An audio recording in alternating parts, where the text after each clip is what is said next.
అందరికీ నమస్తే అండి. తెలుగు సినీ రంగానికి పెద్ద దిక్కు ఎవరు? ఇప్పటి వరకు ఉన్న చాలా పెద్ద క్వశ్చన్ అది. ఏ ఒక్కరు కూడా బాధ్యత తీసుకోవడానికి ముందుకు రావట్లేదు. ఒకప్పుడు పరిస్థితి వేరు. తెలుగు సినీ రంగం అంటే ఎన్టీఆర్ గారు, ఏఎన్ఆర్ గారు, తర్వాత కృష్ణ గారు, తర్వాత శోభనబాబు వీళ్ళందరూ పెద్ద దిక్కుగా ఉండేవాళ్ళు, పెద్దరికం తీసుకునేవాళ్ళు. ఆ తర్వాత దగ్గుబాటి రామానాయుడు గారు, కె రాఘవేంద్రరావు లాంటి వాళ్ళు, అండ్ కొన్నాళ్ళ పాటు అల్లు రామలింగయ్య లాంటి వాళ్ళు, లేకపోతే దాసరి నారాయణరావు గారు లాంటి వాళ్ళు కొన్నాళ్ళు పెద్ద దిక్కుగా ఉన్నారు, బాధ్యతను ఎత్తి మీద వేసుకున్నారు. ఆ తర్వాత గడిచిన 10-15 సంవత్సరాలుగా ఎవరు కూడా పెద్ద దిక్కుగా లేరు. తెలుగు సినీ రంగానికి ఏ సమస్య వచ్చినా సరే ఫలానా వ్యక్తి సాల్వ్ చేయగలడు అనే నమ్మకాన్ని కోల్పోయారు. మూవీ ఆర్టిస్ట్ అసోసియేషన్ అధ్యక్షుడిగా ఉండడం వేరు, తెలుగు సినీ రంగానికి కష్టం వచ్చినప్పుడు దాన్ని పరిష్కరించే పెద్ద దిక్కుగా ఉండడం వేరు. సో మంచు విష్ణు మా అధ్యక్షుడిగా ఉన్నారు కదా, కాబట్టి ఏ సమస్య వచ్చినా ఆయనే పరిష్కరిస్తారు, ఆయన దగ్గరికి వెళ్దామంటే అది అయ్యే పని కాదు. వాళ్ళకి అంత మెచ్యూరిటీ లేదు, ఏదో షో తప్ప అంత సీన్ కూడా లేదు, వాళ్ళని ఎవరినో నమ్మరు కూడా, వాళ్ళు నమ్మే వాళ్ళు తక్కువ ఉంటారు. సో ఎంతో కొంత చిరంజీవి గారికి అనుభవం ఉంది, ప్లస్ కాస్త వయసు ఉంది, పరిణితి ఉంది, ప్లస్ అన్ని రంగాల మీద ఆయనకు పట్టు ఉంది, తెలుసు. సినీ రంగంలో పనిచేస్తున్న 24 ఫ్రేమ్స్ 24 విభాగాల యొక్క కష్ట నష్టాలన్నీ ఆయనకు తెలుసు. సో అందుకే ఆయనే పెద్ద దిక్కు అని చాలామంది ఆయన నమ్ముతూ ఉంటారు. అయితే గత 10-15 రోజుల నుంచి 15 రోజులకు పైగా తెలుగు సినీ రంగంలో షూటింగ్లు ఆగిపోయాయి. కార్మికులందరూ కూడా వేతనాలు పెంచాలని డిమాండ్ చేస్తున్నారు. 30% ఒకేసారి 30% పెంచాలి. 1000 రూపాయలు ఇచ్చేవాడికి 1300 ఇవ్వాలి, 5000 ఇచ్చేవాడికి కనీసం 6500 ఇవ్వాలి అనేది వాళ్ళు డిమాండ్ చేస్తున్నారు. దానికి నిర్మాతలేమో ఒప్పుకోవట్లేదు. మీకు ఇప్పటికే చాలా డబ్బులు ఇస్తున్నాము, సో మీకు ఒకేసారి 30% పెంచము, ఒకసారి 15%, ఇంకోసారి 5%, ఇంకోసారి 5% అలా పెంచుతాము అంటున్నారు. దానికి కార్మికులు ఒప్పుకోవట్లేదు.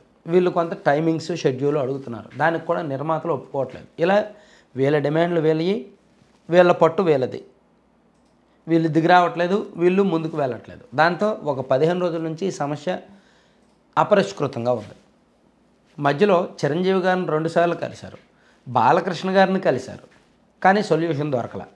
చివరకు చుట్టూ తిరిగి ఈ సమస్య ఇప్పుడు చిరంజీవి గారి దగ్గరికి వచ్చింది. నిన్నటి నుంచి ఆయన ఇంట్లోనూ అండ్ ఈ నిర్మాతల కార్యాలయాల్లోనూ భేటీలు జరుగుతూనే ఉన్నాయి. మొదట సి కళ్యాణ్ గారు వెళ్ళారు, ఆ తర్వాత నిర్మాతల మండలి ఫిల్మ్ ఛాంబర్ వాళ్ళు వెళ్ళారు, ఆ తర్వాత సినీ రంగం కార్మికులు వెళ్ళారు. ఆయన ఏం చేస్తున్నారంటే చిరంజీవి గారు ఒక్కొక్క విభాగంతో విడివిడిగా ఫస్ట్ మాట్లాడుతున్నారు. ఫస్ట్ నిర్మాతలు వాళ్ళ వెర్షన్ ఏంటి, వాళ్ళు ఏం చేద్దాం అనుకుంటున్నారు, నెక్స్ట్ కార్మికులు వీళ్ళ వెర్షన్ ఏంటి, వీళ్ళ డిమాండ్ ఏంటి, వీళ్ళ వాదన విని ఒకేసారి అన్ని వర్గాలను తన దగ్గర కూర్చోబెట్టుకొని ఒక సొల్యూషన్ చెప్పే అవకాశం, ఓయో మీడియాగా, ఒక మధ్యవర్తిగా, ఒక పెద్ద దిక్కుగా అవకాశం అన్నమాట. చిరంజీవి గారే పెద్ద దిక్కు అని నేను ఎందుకు అన్నానంటే, 1 నమ్మకం, 2 అనుభవం, 3 ఆ సమన్వయం, సఖ్యత కుదిర్చే లౌక్యం, ఇవన్నీ కూడా చిరంజీవి గారిలో ఉన్నాయి.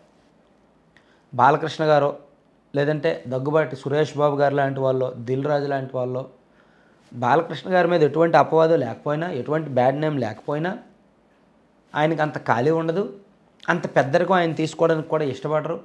ఆయన పనేదో ఆయన చూసుకునే టైపు, ప్లస్ ముక్కు సూటుగా మళ్ళీ అంత లౌక్యం లేదు. బాలకృష్ణ గారికి ఏంటంటే మెయిన్ లౌక్యం లేదు, అంత సఖ్యత ఉండదు, అంత స్ట్రైట్ ఫార్వర్డ్ అనమాట.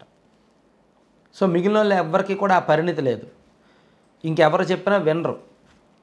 సో చిరంజీవి గారు చెప్తే అందరూ వింటారు కాబట్టి, ఆ నమ్మకం ఉంది కాబట్టి ఆయనే చివరికి దీనికి పెద్దగా మారారు.